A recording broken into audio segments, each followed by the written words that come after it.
Hello बच्चों, कैसे हो दोस्तों। एक बार फिर से आपका हिंद गणित पे स्वागत। कैसे हैं दोस्तों, अच्छे होंगे।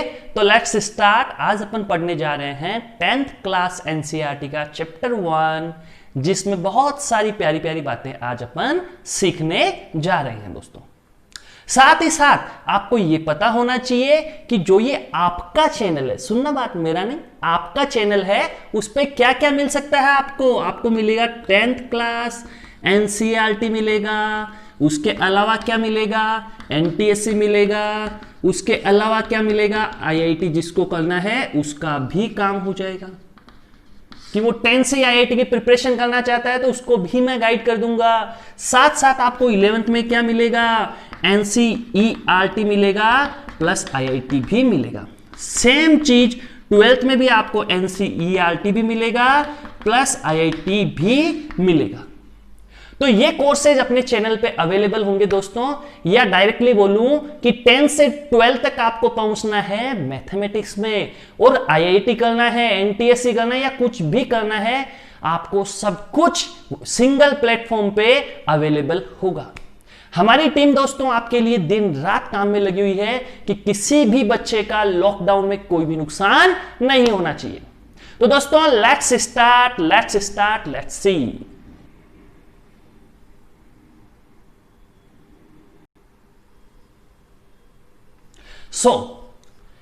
कुछ प्यारी प्यारी बातें सीखने से पहले अपन कुछ बेसिक चीजों की चर्चा करेंगे। सबसे पहले कुछ बेसिक बातों की। तो दोस्तों आपने डिवीजन किया होगा, सभी को डिवीजन आता है, सभी को आता है।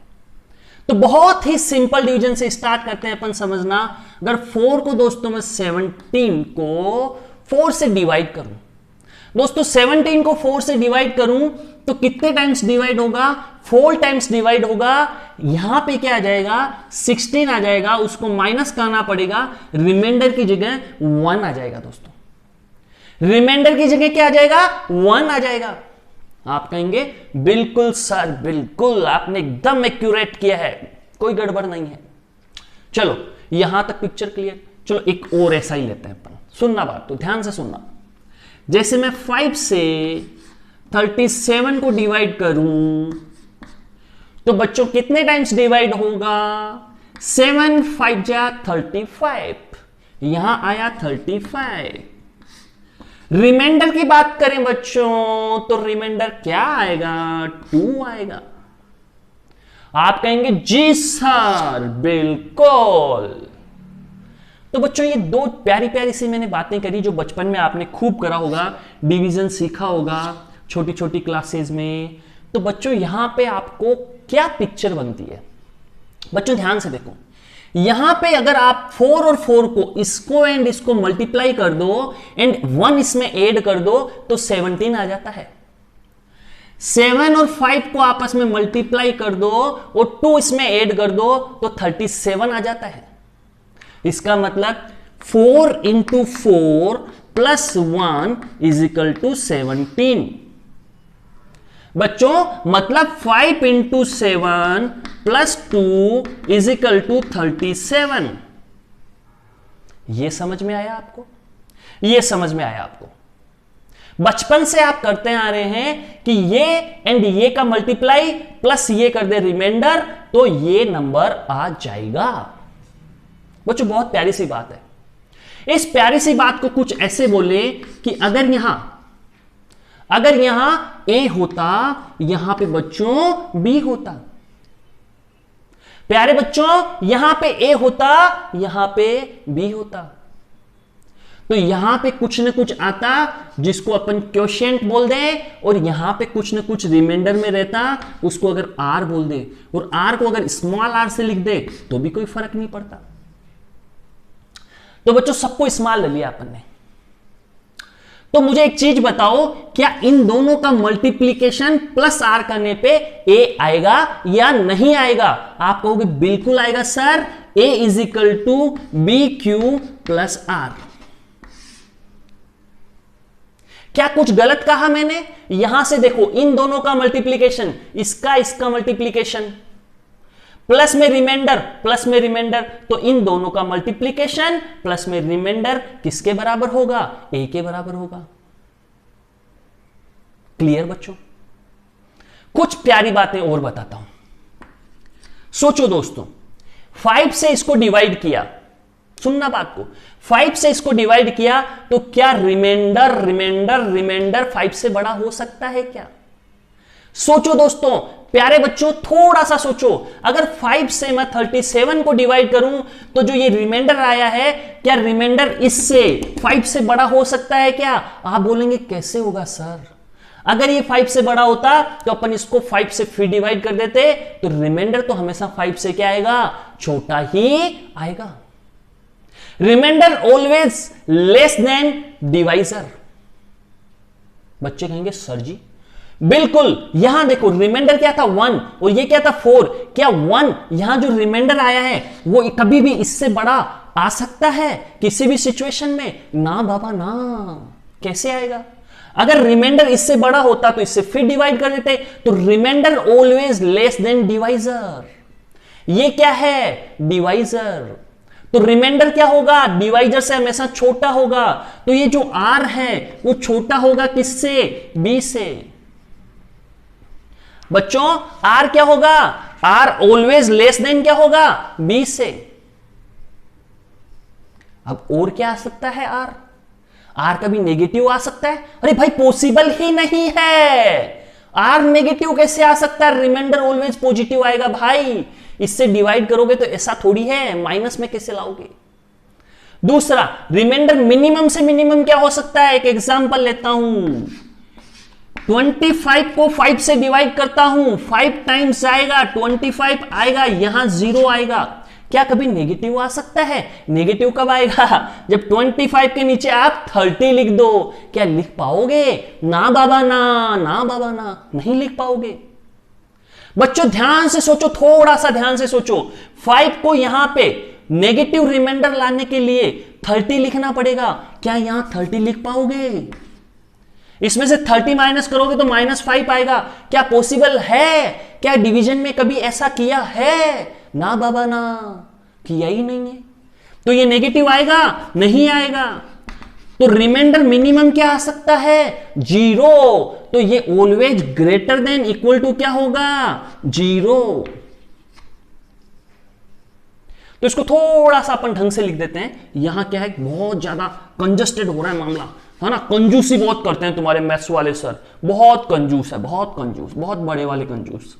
तो यहां प्यार से लिखो आप 0 से greater than equal to r less than b।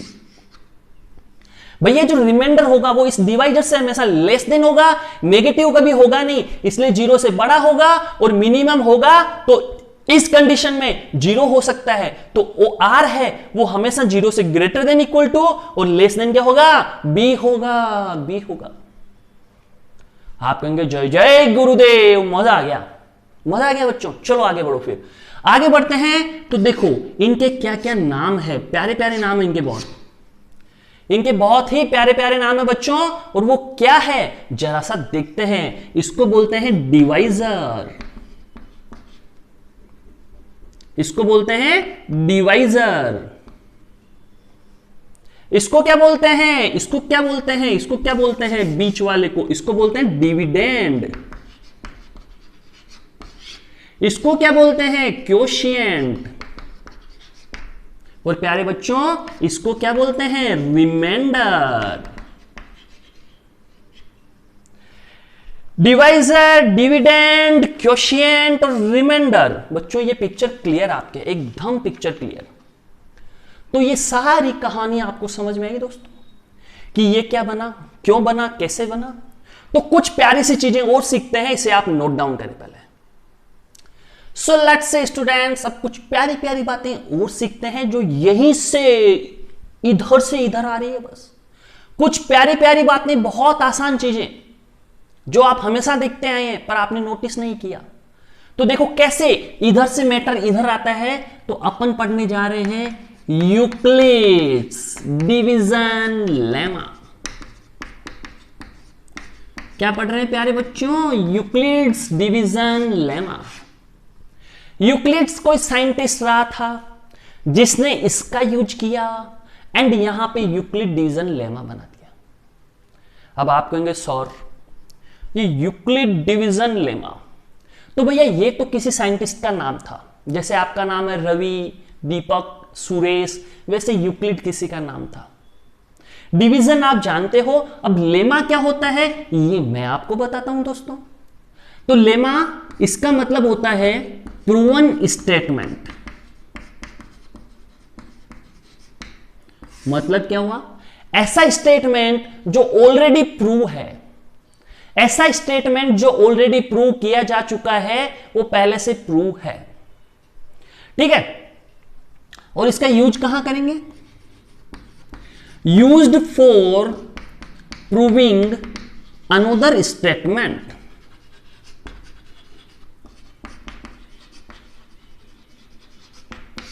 Used for proving another statement. प्यारे बच्चों, ये एक प्रूव्ड स्टेटमेंट होता है, पहले से प्रूव है, ये प्रूव किया जा चुका है, और इसका यूज क्या करेंगे? दूसरे स्टेटमेंट को प्रूव करने में इसका यूज करेंगे। Used for proving another statement. ये हुआ यूक्लिड डिवीजन लेमा। मतलब यूक्लिड डिवीजन, डिवीजन पे यूक्लिड ने एक प्रूवन स्टेटमेंट दिया है, सीधी सीधी बात। इसका क्या मतलब हुआ? यूक्लिड ने डिवीजन पे पहले से प्रूव एक स्टेटमेंट उसको दिया, इसलिए इसका नाम यूक्लिड डिवीजन लेमा पड़ा। अब डिवीजन पे क्या स्टेटमेंट है अपने को पता है, डिवीजन पे केवल ये स्टेटमेंट है। वो क्या हुआ? वो ये स्टेटमेंट हुआ कि डिवाइजर और क्वोशिएंट का मल्टीप्लीकेशन प्लस रिमाइंडर कर दें तो डिविडेंड आ जाता है। क्या बच्चों देखो यहां पे ध्यान से देखो, ये क्या था? डिविडेंड था, ये बीच वाला। डिवाइजर क्वोशिएंट का मल्टीप्लीकेशन ये करा, प्लस रिमाइंडर आर करा। आर कहां से कहां तक? यहां से यहां तक। क्यों है वो अपन डिस्कस कर चुके हैं। तो देखो अब क्या बन गया अपना ये बन गया a is equal to B Q plus R, where 0 से greater than equal to R less than B. ये है यूक्लिड डिवीजन लेमा। क्या है बच्चों? यूक्लिड ने जो डिवीजन पे प्रूव्ड स्टेटमेंट दिया है वो यहीं से उठा के दिया था। अब इसको लैंग्वेज में लिखना चाहो, थोड़ा सा इसको लैंग्वेज में लिखना चाहो तो कैसे लिखोगे बच्चों? ध्यान से देखें। सो क्या बोलता है यूक्लिड डिवीजन लेमा? डेफिनेशन में बोले तो क्या बोलता है? Given positive integers a and b, जो a एंड b अगर टू पॉजिटिव इंटीजर्स गिवन है अपने को तो देयर एग्जिस्ट, वहां हमेशा एग्जिस्ट करेगा। क्या एग्जिस्ट करेगा? Unique integer q and r। अगर आपको दो positive integer a and b given है दोस्तों, तो दो positive integer, unique positive integer q and r always exist करेंगे। और वो कैसे होंगे? वो ऐसे होंगे कि a is equal to B Q plus R और 0 से greater than equal to R less than b। बच्चों पिक्चर क्लियर हुई आपकी? क्या बोल रहा है? इसने क्या करा? इसने इसी स्टेटमेंट को पॉजिटिव इंटीजर्स पे डिफाइन किया। देखो कैसे भैया, कोई भी दो इंटीजर्स ले लो, आप कोई भी दो इंटीजर्स ले लो। मैं एग्जांपल देता हूं आपको, है ना, मैं एग्जांपल देता हूं। देखो यहां से क्लियर करें अपन, और मैं एग्जांपल देके ये चीज समझाता हूं आपको यूक्लिड डिवीजन लेमा इसने कैसे दिया। ध्यान से देखना,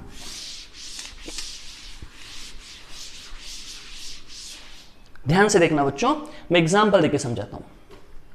जैसे मैंने कोई दो इंटीजर्स ले लिए, अपने मन से कोई भी दो इंटीजर्स ले लिए, 3 एंड 5, ये दो इंटीजर्स लिए 3 एंड 5 दो इंटीजर्स लिए बच्चों मैंने। अब यूक्लिड डिवीजन लेमा क्या बोलता है कि given positive integers a and b, कोई भी दो पॉजिटिव इंटीजर्स दिए गए हैं a एंड b। अब इस पे यूक्लिड डिवीजन लेमा कैसे लगेगा, है ना, ध्यान से सुनना। अब यूक्लिड ने बोला कि अगर a और b गिवन है तो q एंड r दो इंटीजर्स ऐसे होंगे कि a is equal to B Q plus R होगा और 0 से greater than equal to R less than b होगा। तो बच्चों ध्यान से देखना, आपको क्या करना है, इसमें से छोटा इंटीजर सेलेक्ट कर लो। छोटा इंटीजर्स है उसको डिवाइजर बना दो, बड़े को डिविडेंड बना दो। बनाना ही पड़ेगा। कितने बार डिवाइड होगा? Single times. यहां क्या आएगा? 3 अपॉन में क्या आएगा? 2। अब आप खुद सोचिए, 5 इजिकल टू आप क्या लिख सकते हो? 3.1 प्लस 2। बच्चों ध्यान से देखना, ये 1 क्या था? ये 1 था Q। ये 2 क्या था? ये 2 था R। ये 5 क्या था? ये था A। और ये 3 क्या था? ये था B। बच्चों ध्यान से देखो, मैंने दो इंटीजर्स लिए A एंड B। A क्या हुआ? 5, B क्या हुआ? 3। तो इनके लिए पॉजिटिव इंटीजर्स के लिए हमेशा दो integers always unique integers available होंगे कि जब इनको ऐसे डिवाइड करोगे तो यहां कोई ना कोई क्वोशिएंट रहेगा, यहां रिमाइंडर रहेगा। उसने इसको इस फॉर्म में लिख दिया और इसको यूक्लिड डिवीजन लेमा का नाम दे दिया बच्चों। पिक्चर क्लियर हो गई आपके? क्या कोई भी दो positive integers a and b given है तो एक जब उनको डिवाइड करेंगे तो क्वोशिएंट भी आएगा, पॉजिटिव होगा, क्वोशिएंट ऑलवेज पॉजिटिव होता है। एंड रिमाइंडर आएगा वो 0 से ग्रेटर देन इक्वल टू होगा और जो b जिससे डिवाइड कर रहे हैं उससे छोटा होगा, b से छोटा होगा और इसको ऐसे लिख पाएंगे। तो यूक्लिड ने क्या बोला? कुछ नई बात बोली? ना बाबा ना, कुछ नई बात नहीं बोली। वही बातें जो अपन पहले से जानते हैं उनको एक फॉर्मूले की फॉर्म में बोल दिया। Given positive integers a and b, there exist unique integers q and r satisfying a is equal to bq plus r 0 से greater than equal to r less than b। तो बच्चों ये था यूक्लिड डिवीजन लेमा। तो बहुत ही आसान। ये real में कहां से आया? ये भैया डिवीजन का जो रूल था आपका कि dividend is equal to divisor into quotient plus reminder, वहां से आया। तो बच्चों एक एग्जांपल और लेके देख सकते हैं आप इसी बात को। फिर आप कोई भी दो इंटीजर्स ले लीजिए, आप कोई भी दो इंटीजर्स ले लीजिए, उनमें जो बड़ा होगा वो तो a होगा और जो छोटा होगा वो क्या होगा? b होगा। जैसे मैंने लिया 6 और ले लिया 17। सुनना, a कौन है? जो बड़ा है। b कौन है? जो छोटा है। एंड q एंड r क्या होंगे बच्चों? q एंड r निकाल लेंगे अपन यूक्लिड डिवीजन लेमा से। डायरेक्ट निकाल लो। ये 17 था, अगर 6 से डिवाइड करोगे तो कितने टाइम्स आएगा? 2 टाइम्स आएगा। तो यहां पे 12 है, रिमाइंडर आया 5। बच्चों खुद सोचिए, q क्या है? q है अपना 2, r क्या है? 5। यूक्लिड डिवीजन लेमा के फॉर्मेट में लिख सकते हैं बिल्कुल। 17 is equal to 6 into 2 plus 5। ये हो गया बच्चों यूक्लिड डिवीजन लेमा के फॉर्मेट में। और जो रिमाइंडर होगा वो ऑलवेज b से क्या होगा? लेस होगा। बिल्कुल देखो लेस है, कभी भी 6 नहीं आ सकता या 6 से बड़ा नहीं आएगा, क्योंकि अगर ऐसा होता तो फिर डिवाइड कर देते। ये पिक्चर क्लियर दोस्तों? तो यहां तक आपको समझ में आया प्यारे बच्चों कि यूक्लिड डिवीजन लेमा एक्चुअल में बोलता क्या है। ठीक है बच्चों, यूक्लिड डिवीजन लेमा एक्चुअल में है क्या, कैसे आया, क्या बोलता है। तो प्यारे बच्चों अपन इसको यही समाप्त करते हैं। फिर एक नई वीडियो के साथ हम जरूर मिलेंगे। थैंक यू वेरी मच दोस्तों, थैंक यू वेरी मच।